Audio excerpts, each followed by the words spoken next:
The motion basically examined two recurrent problems in international arbitration: unjustified delays and increased costs. And these are problems which continue to resonate across the world, and essentially explored, whether the arbitral institution had a role in terms of reducing these problems. And the motion was basically exploring the possibility of targeting the purse, essentially, either reducing the fees payable to the tribunal if the delays were caused by them, or penalizing parties if the delays were caused by the parties.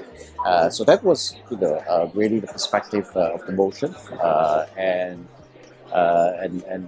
it was in some ways a very specific motion, but at the same time it did give rise to the whole gamut of issues which concern these two problems.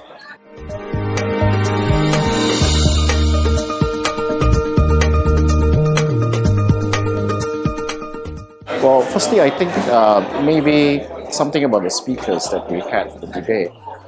We decided to choose a very diverse panel for both the proposition and the opposition. So we had Paul Fridland, who is Global Head of International Arbitration at YNK, based in New York, US lawyer. Stephen Moriarty, Head of Chambers at Fountain Court, a leading silk and arbitrator from England.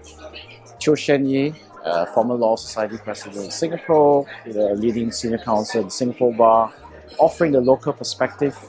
And Loretta Malintopi, who is now a senior arbitrator based out in Singapore, an Italian senior lawyer and arbitrator.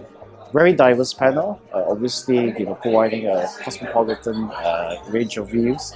I won't say that the motion was an obvious motion where the proposition will succeed.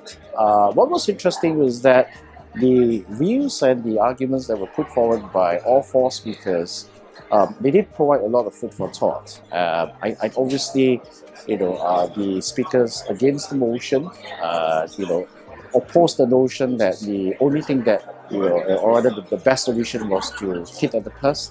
The proposition obviously was more focused and more specific in the sense that, well, obviously the purse, is probably the most critical and important element.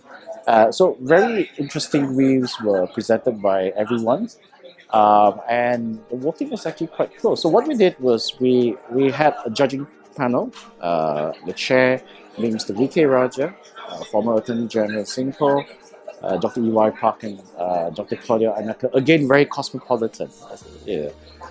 They took the view, after careful deliberation, that the motion would not be carried, simply because I think penalizing the purse wasn't obviously the only solution, and I think the perspective that we came from was that the motion did not focus on the role of counsel, because obviously counsel sometimes do play an important part in terms of, or rather the important factor in terms of delay and increased costs, and for that reason alone they felt that the motion should not be carried. We took voting from members of the audience, and we had close to about 300 attendees, and it was very close. It was, at the end of the day, something like 52% voted against the motion. So it wasn't an obvious for at the start, and it wasn't an obvious against at the end. So, but I think what's more interesting is the comments and observations from everyone else clearly showed that these are real problems, and there are no obvious quick fix solutions to resolve these issues.